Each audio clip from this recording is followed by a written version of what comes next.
Olá, pessoal. Começa aqui mais um programa especial Saúde feito por você e para você, para levar a você informações importantes nesses tempos de pandemia. Os números de infectados e mortos, graças a Deus, né, que tanto nos apavoraram, têm caído. Ou seja, né, a gente já prospecta um momento de maior segurança, apesar de toda a necessidade ainda dos protocolos. E hoje, mais uma vez, estamos felizes com a participação da doutora Rosana Richman, coordenadora de infectologia do Grupo Santa Joana. Doutora Rosana, uma alegria recebê-la, uma honra recebê-la. Esses números podem nos deixar um pouquinho mais otimistas hoje?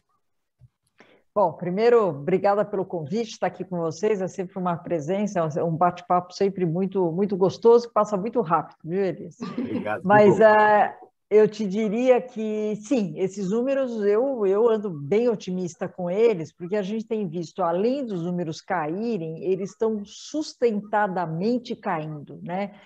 A gente sente que realmente aquela curva está na descendente, permanece cada vez mais na descendente, e a gente repara que isso é quase que um movimento global, né? Então, a gente está vendo essa curva aqui no Brasil, vê em outros países da América Latina, vê em países europeus, vê na Ásia, ou seja, a tendência é realmente ver que aquela pandemia, ela tende, do ponto de vista global, a diminuir em termos de circulação do vírus, número novo de casos, internação e tudo aquilo que vem atrás da grande circulação do vírus.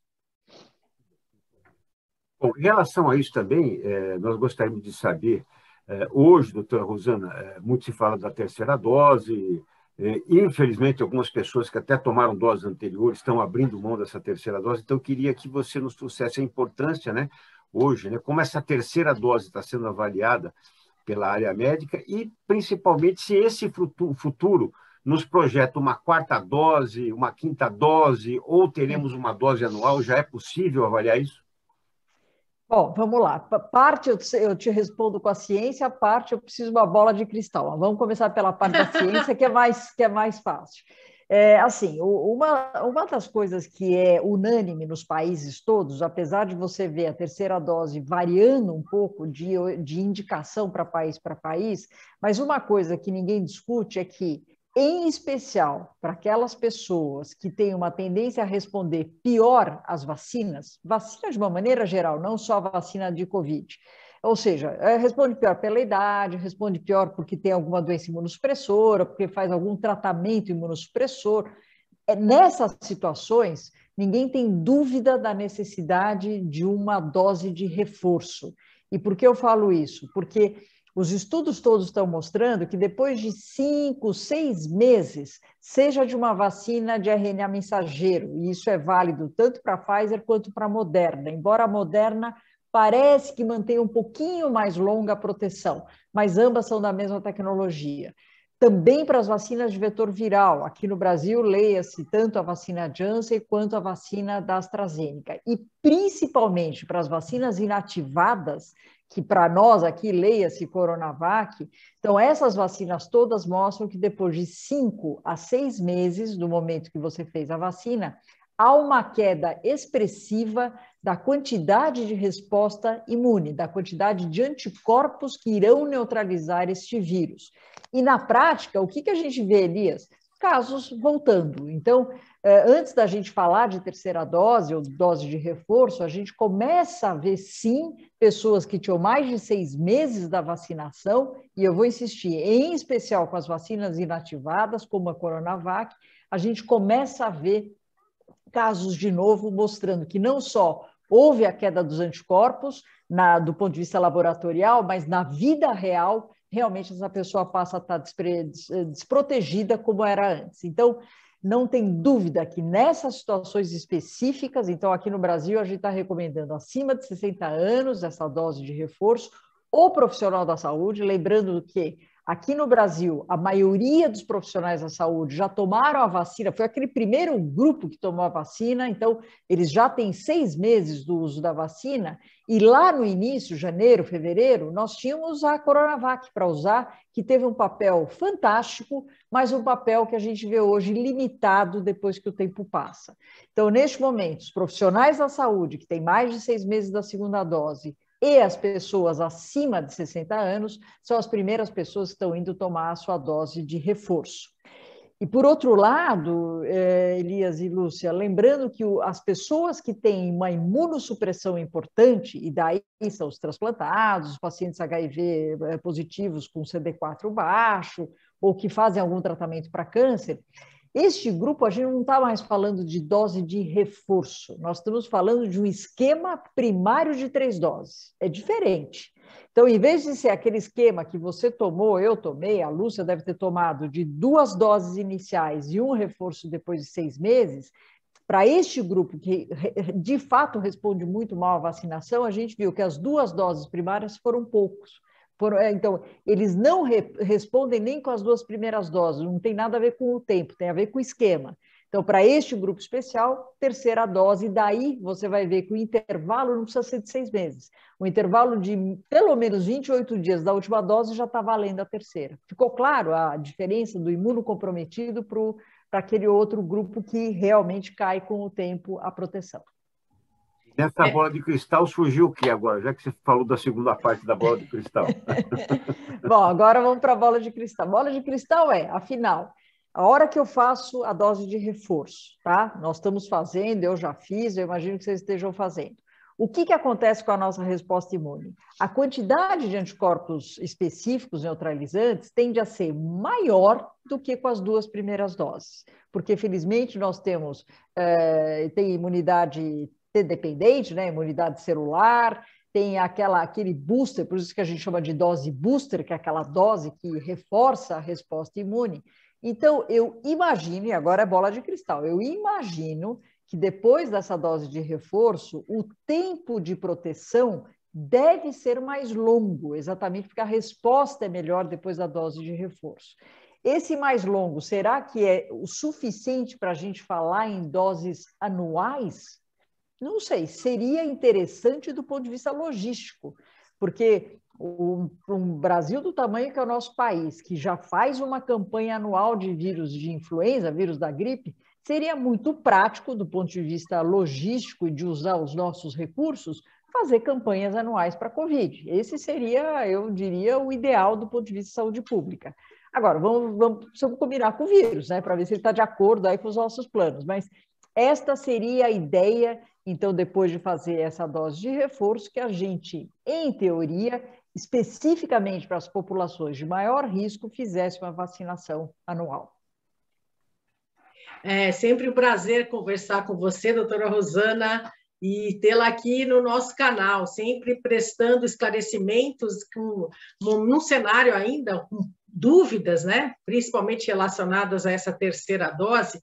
O que eu iria lhe perguntar é o seguinte: essa 3ª dose sendo administrada para idosos e pessoas com alguma doença crônica ou com imunossupressão, imunossuprimidos, ela seria a vacina da Pfizer, né? Porque, de acordo com os estudos, funciona bem a Coronavac com a vacina de RNA mensageiro. Seria desta forma? No caso, Israel, Estados Unidos, também já estão começando a aplicar a 3ª dose. Eles lá utilizaram a vacina do RNA mensageiro, a vacina da Pfizer, né? Mesmo assim, foi indicado ministrar a 3ª dose para esses grupos específicos de paciente. Isso também será estendido para toda a população, mesmo aquelas pessoas que tenham recebido a vacina da Pfizer e a AstraZeneca? Bom, vamos lá. Então, assim, respondendo, a maioria dos estudos com a dose booster ou a dose de reforço, eles foram feitos exatamente nos países onde já tinham completado as 2 doses, e estes países que tinham maior disponibilidade de vacina, Estados Unidos, Israel, eles usaram, a maioria usou uma vacina de RNA mensageiro, seja Moderna, seja Pfizer.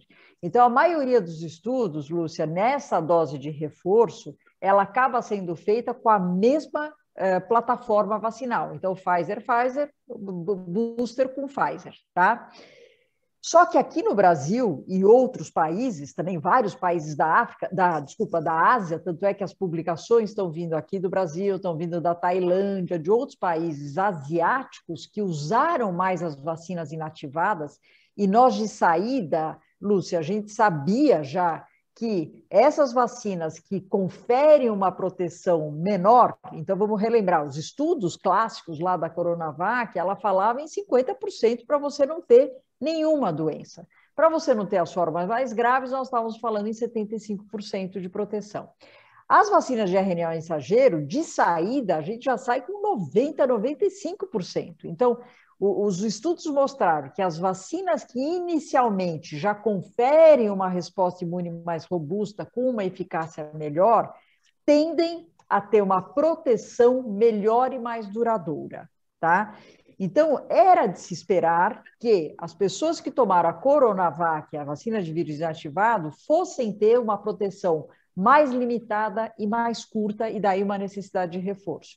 E começaram a sair os primeiros estudos. Então, os estudos de 2 doses de Coronavac com reforço de vacina RNA mensageiro, mostrando uma excelente resposta. Então, esses estudos, tem um estudo feito no Uruguai, estudo feito no Chile, todos eles mostrando a mesma coisa, que a melhor tecnologia para quem recebeu a Coronavac seria uma vacina de RNA mensageiro, que felizmente o Ministério da Saúde já anunciou que nós temos vacina para fazer essa dose de reforço com a vacina Pfizer. Então, hoje, na nota técnica, a recomendação oficial do Ministério da Saúde, baseado na opinião de uma Câmara Técnica, a qual eu faço parte, eu represento a Sociedade de Infectologia. Então, a nossa opinião foi exatamente essa. Vamos fazer o reforço com uma vacina que tem uma resposta mais robusta para uma população mais vulnerável. Não estou falando de criança, não estou falando de adolescente, estou falando acima de 60 anos e os profissionais da saúde, pelo fato deles entrarem muito em contato com o vírus. Então, eu te diria que quem iniciou com as vacinas de RNA mensageiro, complete o seu esquema com RNA mensageiro. Quem iniciou com vacina inativada, complete seu esquema com vacina de RNA mensageiro Pfizer. E quem tomou AstraZeneca, daí a gente precisa de mais estudos. O que a gente está vendo? Que quem tomou vacina de vetor viral, a hora que faz uma vacina de RNA mensageiro, bacana, a resposta é boa. Lembrar só que você corre um pouco de risco de ter um pouquinho mais de reação. Isso a gente tem visto, tanto com a Coronavac quanto com a AstraZeneca. Quando você faz o reforço com uma vacina Pfizer, a tendência, e eu tenho visto isso na minha prática clínica, é de ter um pouquinho mais de reação. Reação local, reação de dor axilar, que pode, inclusive, fazer um aumento de gânglios, né, no local da vacinação. Então, isso a gente sabe que pode acontecer, vai durar aí, sei lá, 24, 48 horas, e acabou. Então, acho que é uma proteção, é uma reação feliz, vamos dizer assim, porque você fica de um lado, lógico, ninguém gosta de ter a reação, mas do outro lado você fica mais tranquilo de que você está com uma boa resposta. Então, resumindo, é isso que eu estou te falando. E tem um estudo sendo feito aqui no Brasil, que o próprio Ministério da Saúde recomendou. Quem está encabeçando esse estudo é a doutora Lili, né, da Escola Paulista de Medicina, em parceria com a Universidade de Oxford, que eles pegaram pessoas de 18 anos até, sei lá, 90 anos que tomaram 2 doses de Coronavac e randomizaram para tomar uma das 4 que tem aqui no Brasil. Então, 2 Corona, daí deram o reforço com ou Janssen, ou Pfizer, ou AstraZeneca, ou Coronavac de novo. Esse estudo está para sair os resultados, e, de novo, se eu puder ter minha bola de cristal, eu julgo que a resposta menos favorável foi no grupo que tomou a 3ª dose, a dose de reforço com a própria Coronavac. É isso que eu imagino, e imagino que a melhor resposta deve ter sido ou com a vacina de vetor viral ou com a vacina de RNA mensageiro. Mas a ver, porque esse estudo ainda eles não divulgaram os resultados. Muito bem. Só uma outra questão. Como nós não temos ainda um numerário de vacinas suficiente para todo mundo, e agora, teoricamente, os adolescentes teriam que começar a receber a vacina da Pfizer, como é que a gente vai fazer essa escolha? Primeiro, damos prioridade para esse grupo de idosos e profissionais da saúde, e os adolescentes ficam no segundo momento. Qual que é a sua opinião em relação a isso? Se eu não tiver problema de quantidade de vacina, o ideal é fazer tudo em paralelo. Então, eu já faço a dose de reforço para quem precisa e continuo vacinando os adolescentes. A princípio, a gente tinha falado de vacinar os adolescentes com comorbidades. Se você for ver o número de mortes no Brasil de pessoas abaixo de 19 anos, nós estamos mais ou menos com 2.500 mortes, tá? Agora, por causa da pandemia. Este número, apesar de você, quando você vê lá os 600 mil mortos, você vai falar, 2.500 é pouco. Não é pouco, porque quando a gente vê o quanto morre-se no Brasil das doenças imunopreveníveis, né? Ou seja, todas aquelas vezes que existe vacinação para as crianças, não chega em 2.500 mortes. Então, se você somar meningite com gripe, com pneumonia, com sarampo, com coqueluche, não chega a 2.500 mortes. Então, existe sim um impacto da pandemia também nessa população abaixo de 19 anos. Só que a hora que a gente vai estudar quem é que morreu de Covid nesta idade mais jovem, mais ou menos 40% tinha alguma comorbidade. Ou era obeso, ou era asmático, ou era imunodeprimido por tratamento de câncer. Então, é claro que a hora que você vê esses números, se você tem pouca vacina, você vai falar, não, vamos começar pelo grupo prioritário. Quem são? São os adolescentes com comorbidades, que foi o que se começou. Por outro lado, Lúcia, a gente vivencia a campanha de vacinação há anos e a gente vê que a melhor comunicação com a população é idade. Muito mais do que falar, quem é diabético, quem é pneumopata, quem tem doença no coração, esse pessoal vai vacinar. É muito mais fácil eu falar, de 12 a 18 vai vacinar. Entendeu?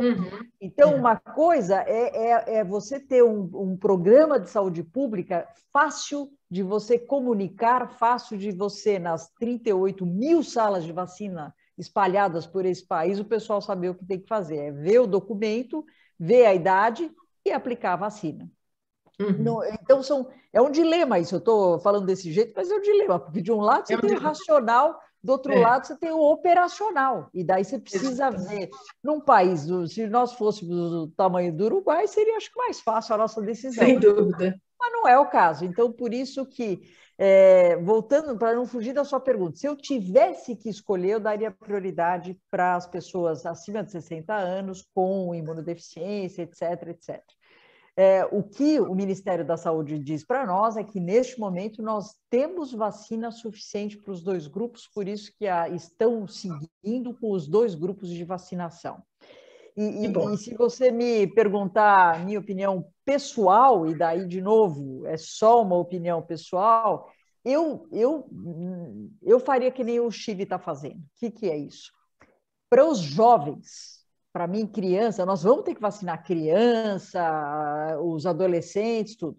Mas eu gostaria de ver as vacinas inativadas para essa população. Eu acho que Coronavac, etc., teria espaço exatamente para essa população, porque eles respondem muito melhor do que a gente, né, do que a gente depois de uma certa idade, e essas vacinas são mais seguras para essa faixa etária, né? Nós vimos aí alguns problemas em termos de segurança com a vacina de RNA mensageiro, então eu juntaria duas qualidades, eu tenho a vacina disponível no nosso país, essa população responde melhor e são vacinas mais seguras. Então, talvez é isso que eu faria, que é o que o Chile acabou fazendo.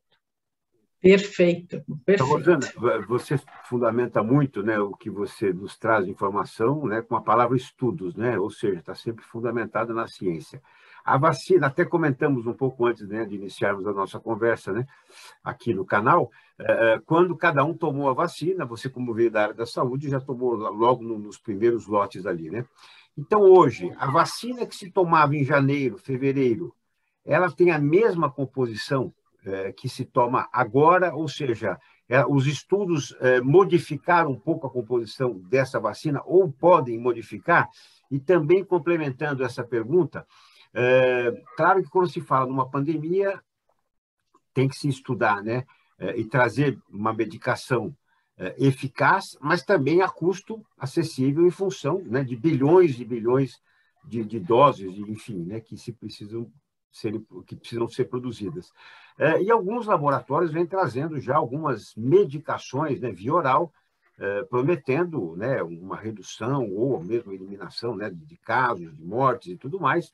Um caso recente foi justamente do Molnupiravir, do laboratório da farmacêutica norte-americana MSD. Então, queria que você nos trouxesse um pouco de informações em relação a essas duas situações. Bom, então vamos lá. Em relação às vacinas, sim, já tem estudos com vacinas já customizadas de acordo com as novas variantes de preocupação, com as novas VOX. Então, a própria AstraZeneca está finalizando praticamente um estudo com as doses de reforço, exatamente com uma vacina já direcionada às variantes. Então, esses resultados estão saindo e a gente só pode imaginar que o resultado vai ser bom. A própria Pfizer também já tem vacina atualizada, eu vou dizer atualizada, é como mais ou menos a gente faz com a gripe, né? A vacina da gripe todo ano é atualizada. A Pfizer também já está desenvolvendo as vacinas atualizadas, a Moderna também, ou seja, todos os laboratórios que a gente sabe, pelo menos aqueles que já estão mais na frente, já sim estão adequando as suas vacinas de acordo com o que está circulando. E existe uma coisa interessante que o próprio Ministério da Saúde, quando ele faz a programação de vacinas para 2022, uma das cláusulas que está lá é que eles vão adquirir as vacinas, porque a compra você tem que fazer muito antes, né? Então não adianta eu comprar uma vacina desatualizada. Então já está lá dito que é a vacina de mais atualizada em relação ao momento da entrega, o que é muito bom. A gente não pode deixar de ver isso para o futuro, porque senão eu compro lá esse ano, para o ano que vem, não, tem toda a negociação, eu não entendo muito disso, mas tem tudo isso, e a gente precisa garantir que sejam as vacinas mais atualizadas em relação àquele momento que vai ser a entrega. Então, a tendência, Elias, é que a gente, sim, além de ir tomando a terceira dose, à medida que isso vai completando, de ir tomando vacinas mais específicas em relação às variantes de preocupação. Então, isso é ótimo, viva a tecnologia, viva a ciência que conseguiu, em tão curto espaço de tempo, não só desenvolver uma vacina, mas desenvolver também a possibilidade de atualização da vacina. Então, essa é parte da tua resposta. Por outro lado, Elias, eu sentia muita falta, continuo sentindo, mas agora um pouco menos, de antivirais, porque a gente fala de vacina, só que, vamos lá, transplantado renal, paciente dialítico, paciente que sabidamente eu posso dar 2 doses, às vezes 3 doses, e assim mesmo eu não vou estar sossegado com esses pacientes do ponto de vista de infecção, do ponto de vista de evolução para doença grave.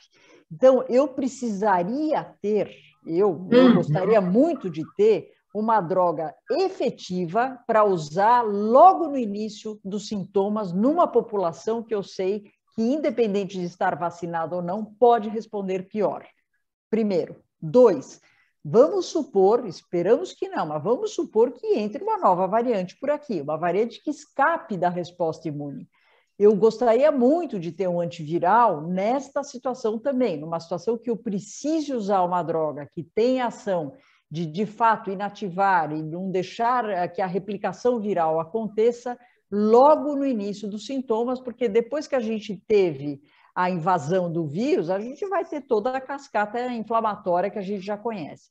Então, acho que a grande notícia que nós tivemos agora nas últimas semanas foi exatamente que o Monupiravir, né, que é uma droga antiviral oral, de 12 em 12 horas, a população que foi estudada, eu não vou lembrar o número de cabeça, mas são 900 pessoas estudadas, tinha um grupo placebo que eles compararam, eles tiveram que interromper o estudo porque o risco de evoluir para doença e hospitalização foi muito menor no grupo que estava tomando remédio, então não era nem ético continuar com o estudo e dando droga placebo para outro grupo. Então, a perspectiva é muito boa. O que nós vamos ver? Quanto isso vai, o acesso que nós vamos ter a essa droga num país como o nosso. Eu gostaria muito de ter, como a gente tem, por exemplo, com o Oseltamivir, que é o Tamiflu da gripe. Então, você começa os teus sintomas, você faz o diagnóstico precoce, você inicia numa fase logo inicial da doença. No estudo original, Elias, eles começaram com o Monupiravir até o 5º dia de sintomas. Então, se você me procurar no 7º dia, fala, ixi, né, eu não achei que eu ia piorar e agora estou piorando e estou evoluindo. Não, não é para isso a droga. Daí a gente fala de outros medicamentos. O que nós estamos falando é um medicamento realmente nessa fase mais inicial da doença. Então, eu acho ótima essa notícia, eu acho necessário a gente ter um antiviral independente das vacinas, uma coisa não compete com a outra, são ações diferentes, são talvez indicações diferentes, são exatamente aquela indicação onde houve falha da vacina, seja pelo tipo de vírus que está circulando, seja pela falta da resposta imunológica, eu preciso ter um antiviral que, de fato, consiga fazer esse papel. Sem dúvida, né, doutora Rosana? Eu acho que a descoberta de antivirais será fundamental para o tratamento da Covid-19, assim como aconteceu com a AIDS também, que hoje, graças a Deus, aí nós temos o coquetel, que é muito eficaz, né, enfim, contra a AIDS, né, em pacientes infectados, e remédios que são disponibilizados no SUS e de forma gratuita, realmente é um grande avanço, né, para o Brasil. E o Brasil é referência nesse assunto aqui, relacionado à AIDS, né? E a gente espera que o mesmo aconteça com a Covid-19, mas a gente foi no auge da AIDS, né, no Brasil e no mundo, a gente começou também a entender o mecanismo de ação do vírus, a descobrir novos receptores, a saber como o vírus entra na célula, e a partir daí foram aparecendo os antivirais que impedem a entrada do vírus, que impedem a saída do vírus, que inibe a ligação com o receptor na célula, e hoje a gente tem um coquetel contra o HIV muito eficaz.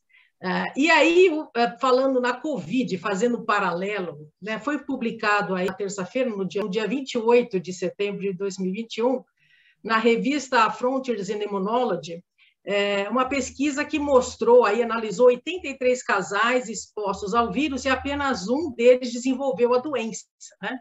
E aí, ao estudarem os genes do sistema imune, são os genes relacionados ao MIC-A e o MIC-B, que pertencem ao complexo do MHC, complexo maior de histocompatibilidade, que é o responsável pela apresentação do antígeno e a ativação da resposta imune, genes relacionados ao MIC-B estavam aumentados. Então, poderia ser um sinal, né, uma luz no fim do túnel, que talvez a gente possa estar elaborando drogas, fazendo com que a gente consiga aumentar a expressão desses genes do MIC-B para justamente prover resistência ao vírus.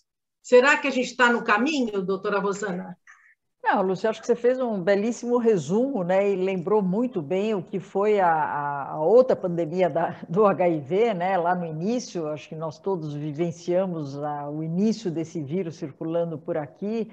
Eu estava começando a minha carreira da infectologia e era extremamente frustrante, mas muito frustrante, porque você via os teus pacientes, diferente da Covid, lógico, a gente viu inúmeras mortes com a Covid, mas no HIV era uma coisa que vinha, você ia perdendo aos poucos o seu paciente, e o paciente sabia que o desfecho ia ser aquele, a gente sabia, a gente como médico, e se sentia totalmente impotente. Então, uma situação que só quem viveu lembra o que foi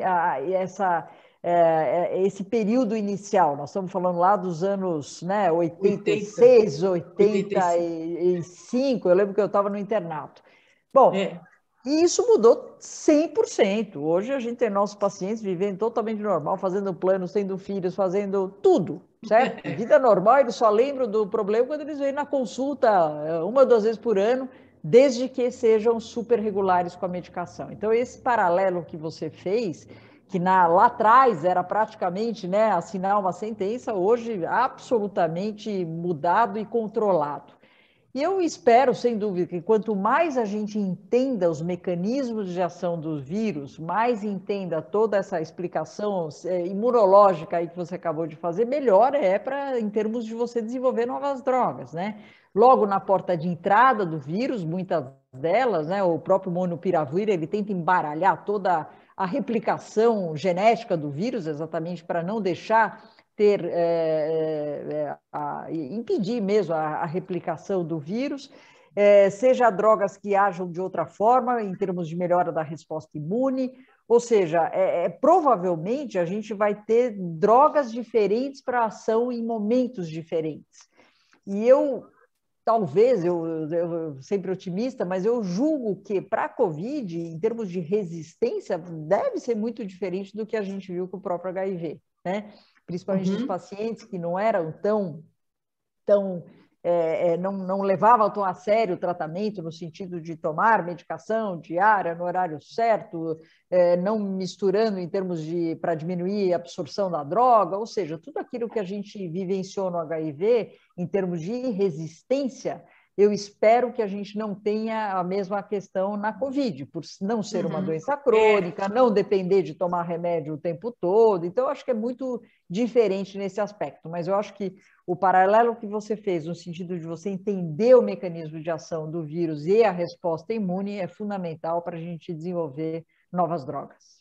Sem dúvida, porque ainda existe essa pergunta de por que algumas pessoas evoluem para a forma grave e os contactantes, às vezes o cônjuge não pega a doença e fica completamente assintomático. Ainda é um mistério, né, doutora Rosana? E você deve ver.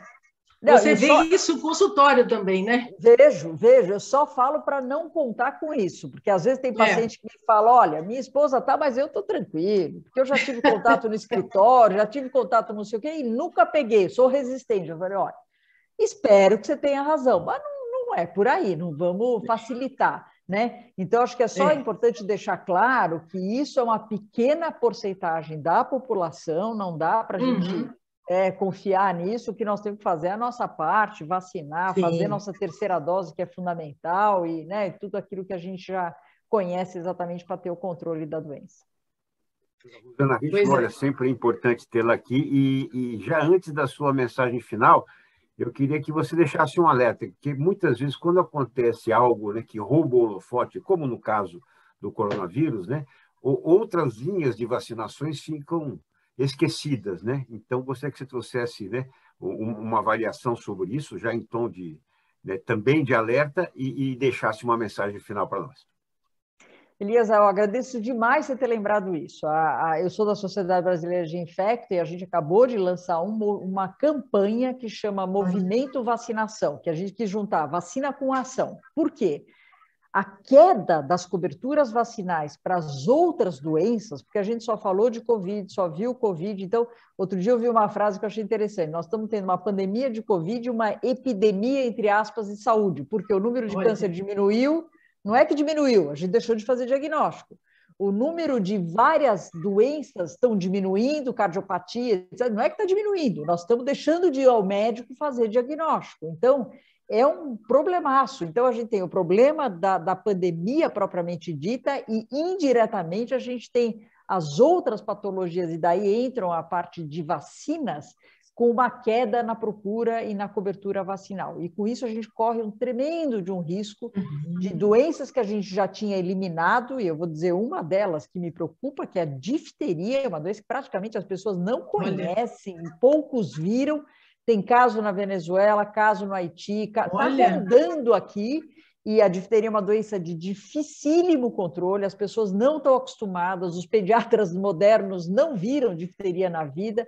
Então, estou dando só um exemplo de doenças que podem voltar, que já foram eliminadas, mas podem voltar, porque elas não foram erradicadas, ou seja, a bactéria continua por aí, continua no globo, e se a gente abaixar a nossa cobertura vacinal, a gente tem o risco da reintrodução. Estou dando esse exemplo, mas tem sarampo, paralisia infantil, tem uma série de outros exemplos que a gente poderia estar falando. Então, eu agradeço você ter lembrado da gente falar disso. É fundamental, o Programa Nacional de Vacinações, nosso nacional, é fantástico. A gente é vítima de ter tanta vacina e não conseguir atingir as coberturas, porque são muitas vacinas disponíveis gratuitamente para a população brasileira. Os outros países morrem de ciúmes do nosso programa, porque ele realmente é muito completo. Então, eu acho que o Brasil já mostrou que é um país pró-vacina, que a gente demorou para começar, mas a hora que a gente começou a vacinação de Covid, nós somos um dos melhores países hoje em termos de número de doses aplicadas, nós não somos poucos, não somos pequenos, então realmente o Brasil está mostrando que a nossa população é pró-vacinação, e da mesma maneira a gente tem que relembrar a importância de todas as outras vacinas, agora o pessoal voltando para a escola, voltando a circular, a gente começando a flexibilizar, a gente acaba correndo mais risco de entrar em contato de novo com outras doenças que também são preveníveis através de vacinas. Então, Elias e Lúcia, eu só posso agradecer o gentil convite de vocês. Para mim, eu falei que passa rápido e passa mesmo. Para mim é um prazer estar aqui com vocês, batendo esse papo. E eu acho que a mensagem que a gente deixa para todo mundo é que, infelizmente, nós estamos baseados em ciência e não em achismo, não em bola de cristal. Eu falo infelizmente porque se eu soubesse, pudesse prever o que ia acontecer no futuro, óbvio que eu falaria aqui para vocês, mas a gente não consegue. Então, é dia após dia, é mês após mês, para a gente tomar todas as medidas, e mesmo no caminho da flexibilização agora, porém, sempre baseado na segurança, para que a gente não tenha mais surpresas desagradáveis em relação ao que a gente já teve nesse 1 ano e meio aí de pandemia. Rosana Richman, olha, nós é que agradecemos muito, né, a sua participação, sempre a sua cadeira está cativa aqui no Especial Saúde, né, principalmente pela forma maravilhosa e didática com que você transmite, né, essas informações, principalmente para o público leigo. Então, muito obrigado pela sua participação e certamente vamos atualizando essas informações. Recebemos hoje a doutora Rosana Richman, coordenadora de infectologia do Grupo Santa Joana. Muito obrigado, doutora Rosana. Inscrevam-se no canal. Tchau, pessoal.